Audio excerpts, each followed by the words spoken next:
नमस्कार दर्शक बंधुरा आमी सुमन आपनादेर साथे आज के पेंशन निये सुप्रीम कोर्ट एकटी बड़ो सिद्धांत जानिয়েছেন दर्शक बंधुरा एटा आपनादेर सकलेर पक्षे एकटा बड़ो खुशिर खबर एबं एटा सुप्रीम कोर्ट जानिয়েছেন जे जारा अस्थायी कर्मचारी क्याजुअल लेबर एबं देशेर दैनिक जारा मजूरी काज करें एरकम लक्ष लक्ष कर्मचारी तारा वंचित होच्छेन पेंशन थेके एबं सुप्रीम कोर्ट एटा जानिয়েছেন जे एटा सरकारके देखते हबे जेमन नियमित एकजन सरकारी कर्मी पेंशन पान वेतन पान मासे भालो मोटा टाकार तेमोनी किन्तु एकजन अस्थायी कर्मचारी वेतन पान ना। सुप्रीम कोर्ट एटा जानिয়েছেন সেই একই শ্রম দিতে হয় তার চেয়েও বেশি শ্রম দিতে হয় একজন দৈনিক মজুরির সরকারি কর্মচারী বা বেসরকারি প্রতিষ্ঠানে বা অস্থায়ী কর্মচারী একজন নিয়মিত সরকারি কর্মচারীর চেয়ে কম শ্রম দেন না, তার চেয়ে বেশি শ্রম দিতে হন।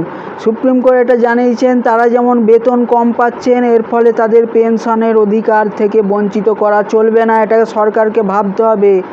এবং এটা আপনাদের জানিয়ে রাখি বড় একটি হিন্দি নিউজ চ্যানেল, নাম করতে পারবো না কিন্তু বড় হিন্দি নিউজ চ্যানেল, তাদের রিপোর্ট থেকে আমি এই খবরটা পেয়েছি আপনাদের কাছে জানাচ্ছি দর্শক বন্ধুরা। এবং এটি বিহারের পাটনায় একজন অস্থায়ী কর্মচারী, তিনি কিন্তু গ্রামীণ ডাক পরিষেবায় চাকরি করতেন। তিনি অস্থায়ীভাবে তাকে 10,000 15,000 বেতনের মধ্যে সীমাবদ্ধ ছিল কিন্তু তাকে পেনশন দেওয়া হয়নি। দীর্ঘ 30 বছর তিনি কাজ করেছেন সেই ডাক পরিষেবায়। এর ফলে ওনার স্ত্রী, তিনি এখন নেই, তিনি গত হয়ে গেছেন, কিন্তু ওনার স্ত্রী পাটনা হাইকোর্টে মামলা করেছিলেন প্রথমে। এরপর পাটনা হাইকোর্টে যখন মামলার নিষ্পত্তি ঠিক মতো না হয় তিনি কিন্তু সুপ্রিম কোর্ট পর্যন্ত গেছেন।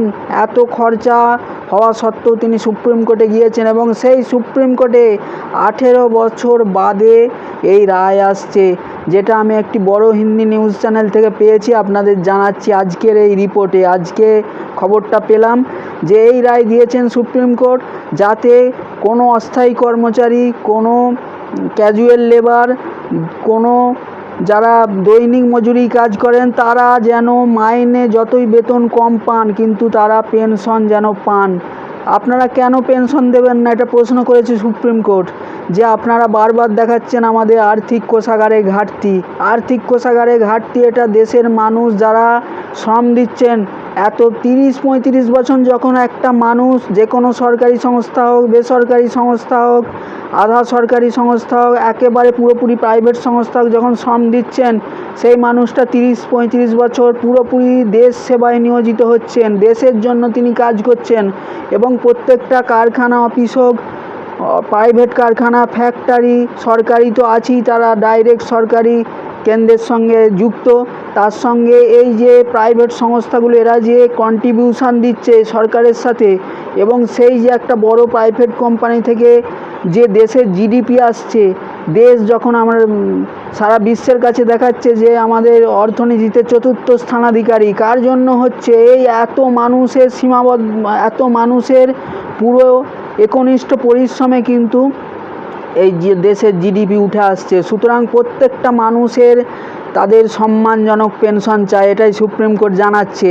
সুপ্রিম কোর্ট বলে দিয়েছে আপনি অস্থায়ী কর্মচারী হোক, দৈনিক কর্মচারী হোক মজুরির, বা স্থায়ী সরকারি কর্মচারী হোক বা প্রাইভেট সংস্থার হোক, সুপ্রিম কোর্ট বলছেন যে এটা কিন্তু আপনাকে এরকম দুরকম মুখ ব্যবহার করলে চলবে না। কেন্দ্রকে সুপ্রিম কোর্ট জানাচ্ছে যে আপনি কিন্তু সবার সাথে সম ব্যবহার করুন এবং তাদের এটা কনস্টিটিউশনাল রাইটস, তাদের সাংবিধানিক অধিকার, এটা মানুষকে তার সম্মান থেকে বঞ্চিত করা যায় না, এটাই কিন্তু সুপ্রিম কোর্ট জানিয়েছেন। আজকের এই বড় আপডেটটা দর্শক বন্ধুরা আপনাদের সামনে তুলে ধরলাম। এবং যে বিহারের পরিপ্রেক্ষিতে যে ঘটনা এবং তার পাটনা হাইকোর্টে যে মামলা করেছিলেন তার থেকে তিনি সুপ্রিম কোর্টে গিয়েছিলেন এত খরচ হওয়া সত্ত্বেও, আজকে সেই 18 বছর বাদে সেই রায় পেলেন। এবং সুপ্রিম কোর্ট প্রত্যেকের ক্ষেত্রে এটা জানিয়েছেন যে কেন্দ্রের এই আর্থিক বোঝা আমি নিতে পারবো না পেনশনের ক্ষেত্রে, এটা বললে চলে না। এটা মানুষের তার প্রাপ্য অধিকার, মানুষ তার অধিকার থেকে কেন বঞ্চিত হবেন? এটা তার সাংবিধানিক অধিকার, এটা কোনো তাকে গিফট বা উপহার দেওয়া হচ্ছে না, তাকে কোনো সরকার কৃপা করছে না, এটাই সুপ্রিম কোর্ট একদম জানাচ্ছে দর্শক বন্ধুরা। এবং এটা বড় হিন্দি নিউজ চ্যানেল থেকে আমি এই খবরটা পেয়েছি, আপনাদের কাছে আজ তুলে ধরলাম। এবং এর ফলে লক্ষ লক্ষ কর্মচারী যারা প্রাইভেট সংস্থা থেকে এবং বেসরকারি সংস্থা, যেটা প্রাইভেট আমাদের সংস্থা থেকে, এবং তার সাথে সাথে দৈনিক মজুরির যারা কর্মচারী, যারা ক্যাজুয়াল অস্থায়ী কর্মচারী সরকারি সংস্থায় কাজ করে, প্রত্যেকে উপকৃত হবেন এই পেনশন যে স্কিমের কথা। পেনশন থেকে বঞ্চিত করা যাবে না, যেটা সুপ্রিম কোর্ট আজ সরাসরি কেন্দ্রীয় সরকারকে জানিয়ে দিয়েছে, বলে দিয়েছে। এবার কেন্দ্রীয় সরকার কত দূর কী করে সেটাই দেখার। এদিকে আমাদের তো অশোক রাউত মহাশয়ের আন্দোলন জোরালোভাবে চলছে এবং সুপ্রিম কোর্ট যে আগেও বলেছিলেন 2022-23 সালে ইপিএস 95-এর ব্যাপারে কেন্দ্র সরকারকে চাপ দিয়েছিলেন, আজকে কিন্তু পুরো টোটালি দেখুন, অস্থায়ী কর্মচারী, দৈনিক মজুরির কর্মচারী থেকে পুরো ক্যাজুয়াল লেবার, এদের কিন্তু আপনাকে পেনশন থেকে যখন একটা মানুষ 30 বছর 35 বছর একটা কোম্পানি কাজ করছেন, চাকরি করছেন, তাকে আপনি বঞ্চিত করতে পারেন না, সুপ্রিম কোর্ট বলে দিয়েছেন।